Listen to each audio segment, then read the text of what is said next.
Hello and welcome back to An Old Man Watches. This is my 250th video, and in honour of the occasion, I'm going to talk about a movie that I rather enjoyed, the 2005 British horror film The Descent.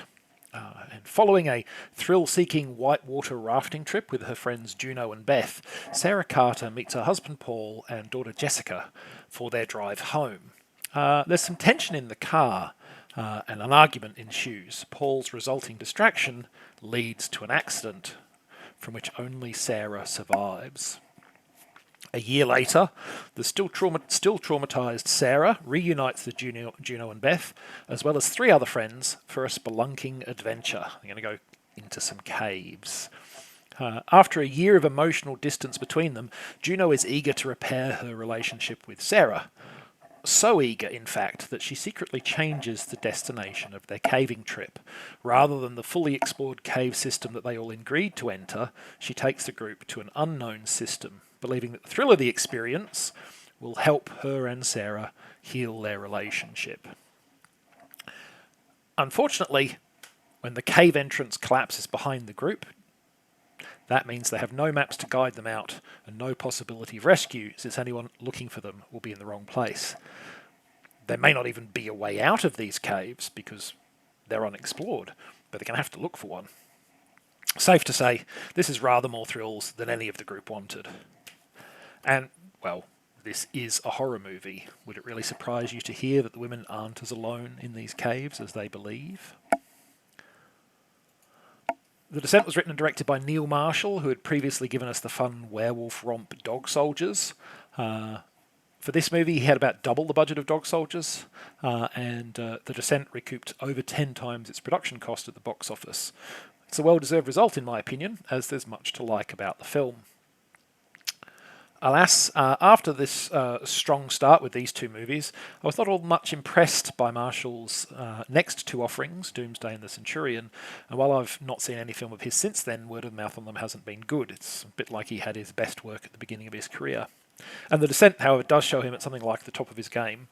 So let's talk about its several strengths and fewer but still relevant weaknesses. So there's a 15-second sequence right near the beginning of this film where a great deal of information is conveyed without a word being spoken. And right there, I thought to myself, the rest of this movie could be terrible, and I'm still going to be glad I saw it because that is a really good piece of filmmaking. And I'm pleased to say that it turned out that the rest of the film was not terrible. I have some quibbles with it. I usually do. But it's on the whole a well-executed, tensely made film, and Marshall's command of visual storytelling remains strong throughout. Sometimes you encounter films which feel like novels that happen to have pictures. Everything to do with the story is spelled out in narration or dialogue, and that's not at all the case here. From the script through the photography, direction and design, every element of The Descent is crafted with a view towards showing rather than telling. There's still dialogue, of course, some of it even a bit expository, but the visual, non-verbal storytelling on display is definitely a strength of the film. A lot is conveyed through what you see, and film's a visual medium. I like to see that.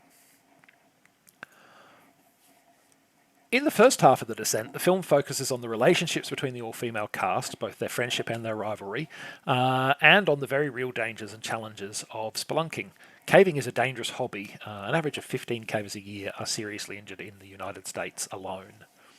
For the characters in the film, of course, the challenges and dangers of caving become much more evident and life-threatening after a rock fall blocks the cave entrance behind them, and they realise they're not in the system they thought they were.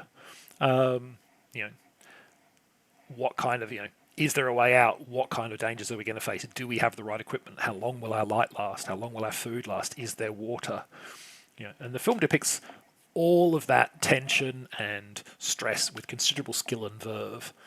There are plenty of genuinely tense moments as the group realise they must plunge into a completely unknown cave system in search of another exit which may or may not exist. And they then have to face the natural obstacles and dangers that such a journey forces upon them. It's really tense, edge-of-the-seat stuff, even before a single monster makes an appearance. I mean, honestly, if the entire film had just been about the group's struggle to get out of the caves with their interpersonal issues, some of which were so eloquently and silently established in that scene I mentioned earlier, coming to the surface and threatening to break the group apart and sabotage their survival, I think there's a real chance that I'll be raving about this film and telling everyone to go see it as a really great example of, just thriller filmmaking. The caving sequences make enthralling viewing, and I think the revelations and recriminations that could have come up in the course of surmounting those challenges would have kept the film taut and tense throughout. But this is a horror movie after all, not a wilderness survival film, so we get monsters. And they need enough monsters, to be fair. They have a strong visual design, and the behaviour and capabilities make sense and are consistent throughout the film. I do wonder exactly what they're living off down in the dark. There doesn't seem to be much to eat, but perhaps that's part of why they're so keen to slaughter our heroines. After the initial impact of the monster's arrival has worn off, however, we still have the last half hour or so of the film to get through, and the scenes of hiding from and fighting the creatures did to me start to feel a little bit repetitive, undermining the tension. I'm also not a huge fan of the film's ending, or either ending, in fact, as there are two different ones depending on whether you see the original UK ending, which is grim and depressing, or the US ending, which was put in place because the original was so grim and depressing. The US version is considerably less so, but it's also a little bit underwhelming, maybe. Those quibbles aside, however, if you like scary films, I think you should see this movie. It's a good one. I just wonder if they had gone in a slightly different direction, could it have been great rather than merely good? But it is good. Next time, something a bit more family-friendly, though it does have a few creepy moments. Studio Ghibli's Oscar-winning 2001 animated feature, Spirited Away. But that's next time. Until then, thanks for watching this video, and I hope you enjoyed it.